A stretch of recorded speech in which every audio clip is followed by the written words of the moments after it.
Today we're going to make boneless wings, but with a twist.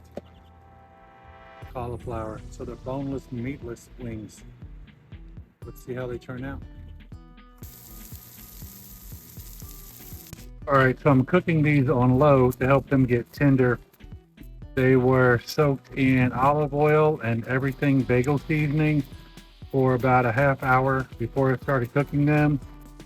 So the idea is to kind of get this cauliflower tender, almost like it's roasted. All right, so this is the sauce that we're going to use for the cauliflower boneless wings. And it's basically, I'm just going to make it up as we go.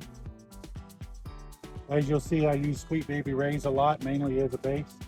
Outside of Bullseye, Sweet Baby Ray's is my favorite barbecue sauce to work with. If you have one you'd like me to check out, let me know in the comments. Worcestershire sauce, add to that meaty smokiness flavor. A little bit of hot sauce just to enhance the flavor. We don't want to make them hot. They're not making hot wings, right? We're just having some fake wings. So we just want to enhance the flavor a little bit.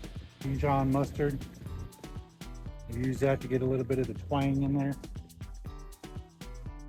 And never done this before, but we're going to try just a little bit of lime juice and see what this tastes like. So this is what it looks like in the bowl. Put your lid on it, shake it like a Polaroid picture. The finished results. Let's see how they taste. All right, we're going to give this cauliflower a try here. One thing that I really like about this is, let's say you want to have boneless wings or some kind of meaty flavored stuff while you're out camping, but you don't want to take along the chicken or etc. etc. Cauliflower can be kept at room temperature, it can get warm, you can keep it refrigerated. Either way, it will work out for you. So I would say dabble with the sauce, kind of find any kind of sauce mixers that you like, and let's just see how this one tastes. It's not bad. I can taste the hint of lime. I obviously put in too much Dijon mustard. Other than that, it's probably not that bad. I'll definitely try it again.